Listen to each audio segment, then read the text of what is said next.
Here we have a run from fishermen's to army with Matt, schoolteacher Matt and I.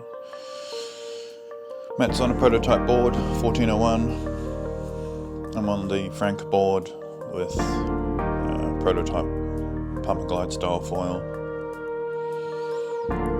Allison's droning upwind to us here.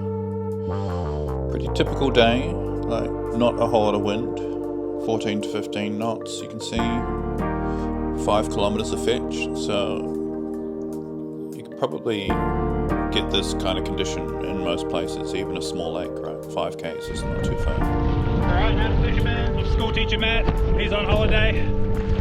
He's also spewing COVID everywhere. He's got the 1401, I've got a prototype pet pump and glide. Allison is out with the drone, so let's make this count. I'm using the new Frank board, I won't give you the dims, 110 litres there. And Matt's trying very much a proto board. See how we go? Yeah, we're good to go. User got us lined up. It's a fair amount of work trying to get everyone up on foil, drone lined up.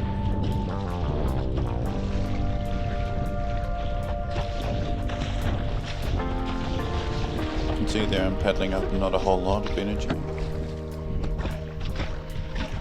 I was a bit surprised with Matt's lack of attempts watching this. He's waiting for something good, which does make sense, but we were trying to ride together, and I feel like he probably hasn't used any energy yet, so I think in this scenario, instead of staying full power, you could try and paddle up, and if you don't have success you can rest whilst waiting for a bump that you think could be good. But a big part of this is just that the bumps aren't actually that great. But it's better than flat water, so there's that.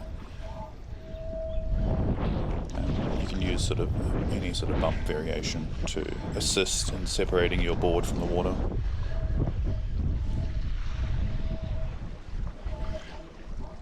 Being quite a short fetch area too. Any distance you make downwind makes a big difference in bump size. So if you're starting at 5 kilometers and you're now at 6 kilometers, your bump could be 20% bigger, for example. Well, at least they've had 20% more fetch to get to you. Just sort of pumping around, trying to maintain foiling. Essentially waiting for Matt.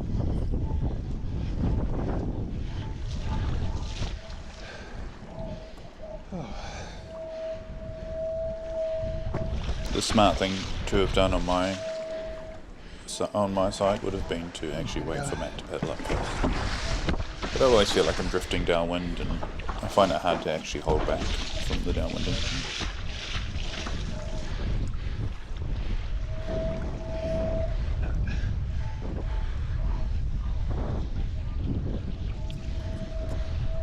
Got the GoPro recording the audio here as well.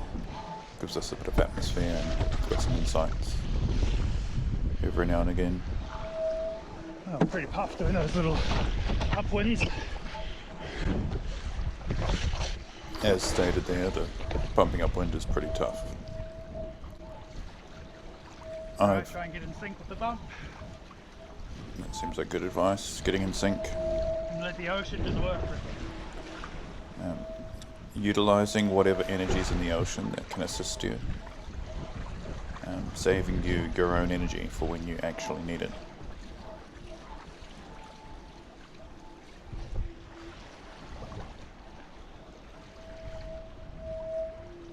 I think I say it later on, but I'm hunting variation, visual variation, so you can see high points and low points. So I'm going to just go straight with the bumps and see, are they faster or am I faster? What's happening? So there I'm testing my speed against the waves. Can I go straight downwind? Sometimes you can... And then look down the line to the left. So now I'm going kind of 45 to the bump. I'm just trying to time this lump in front of me. And see, am I gaining on it? Am I falling behind? We're really just trying to time them, so at some point you can kind of perfectly align it all. Nice bump coming here. Just going to stick around, see what it produces. I'm feeling very awkward on the silly short fuse. I've been on the 70 a lot, so going to the 56 is massively different. Cut through this one. So, yeah. Go too far left, actually. Just riding high, trying to find little spots for rest. You know, it's 14 or 15 knots. So, it's not exactly excessive energy.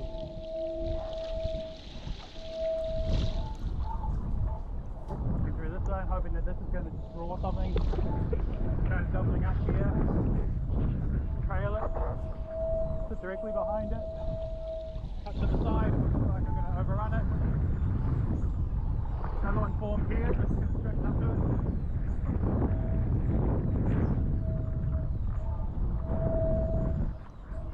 So at some point my foil speed will be the same as the bump speed. There can be like a magic moment and you can just go straight downwind and stay on a bump for as long as that bump lasts.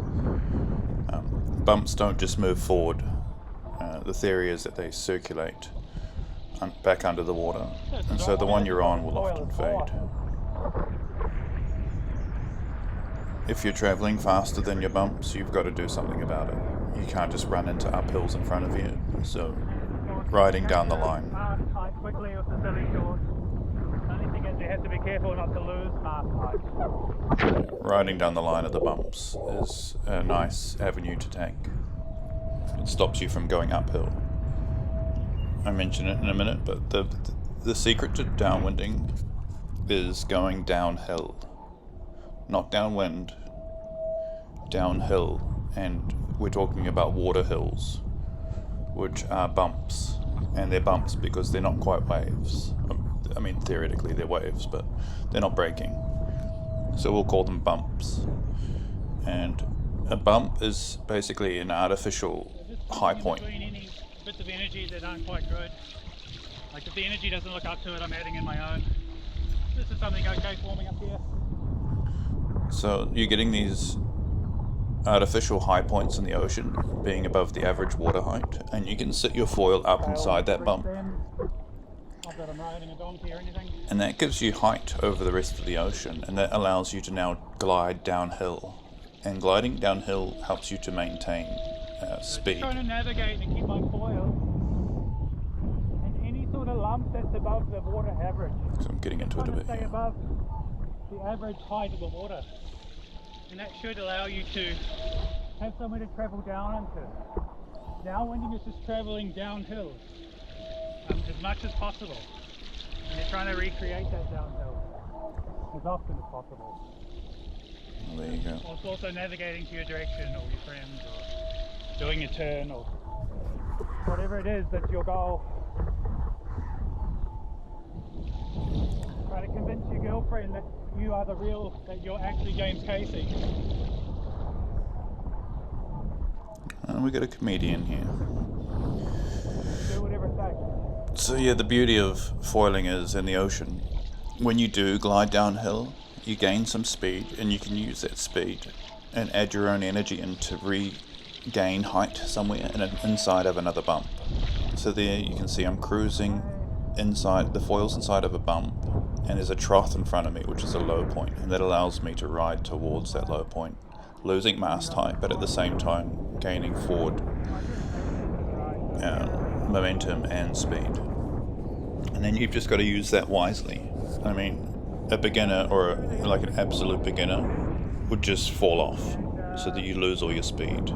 Somebody who can foil but doesn't know how to glide could potentially ditch the nose of the board into the water. You can lose all of your speed in a moment.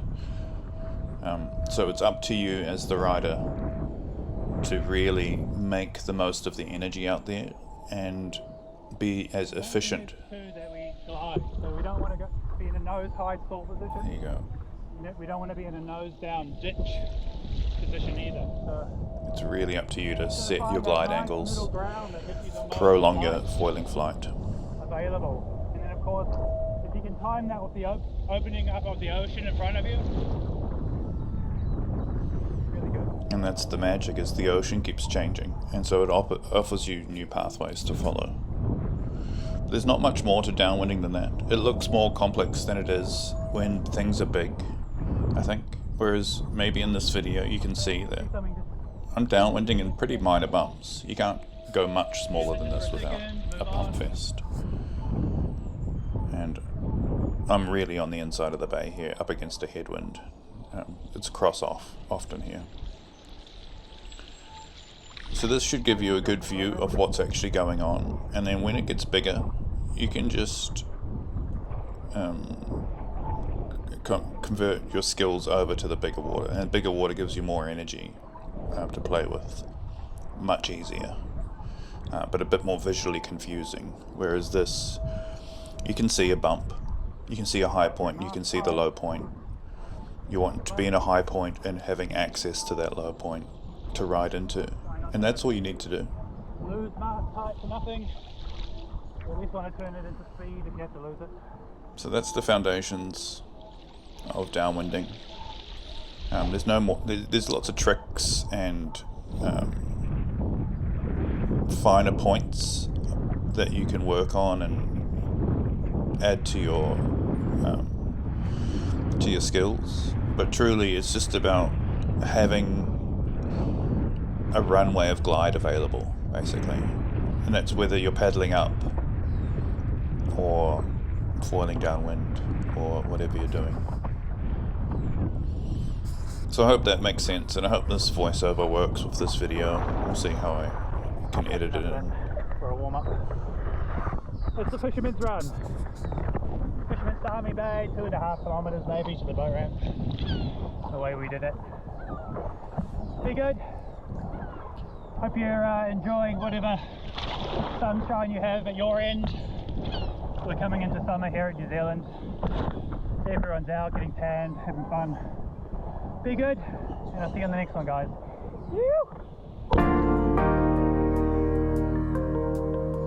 And now we've got Matt. Same session, so he's paddled up. This is the last little bit of it.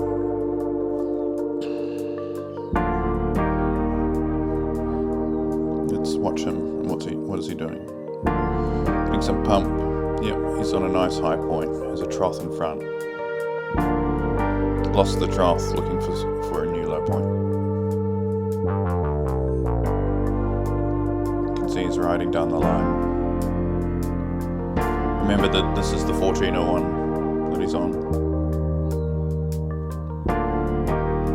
And it was his first time on this prototype board, actually. So he's doing really well.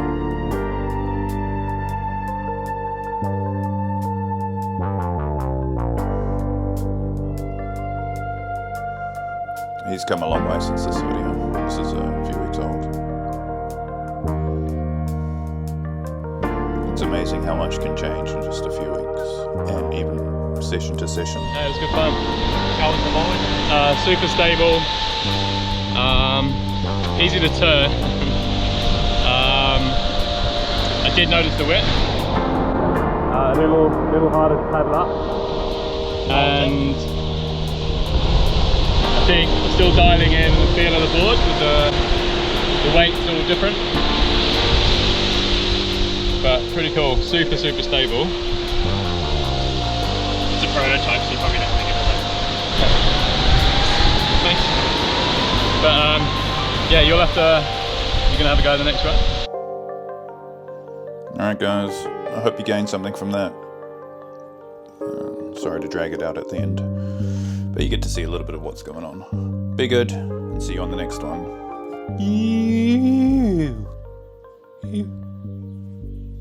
you.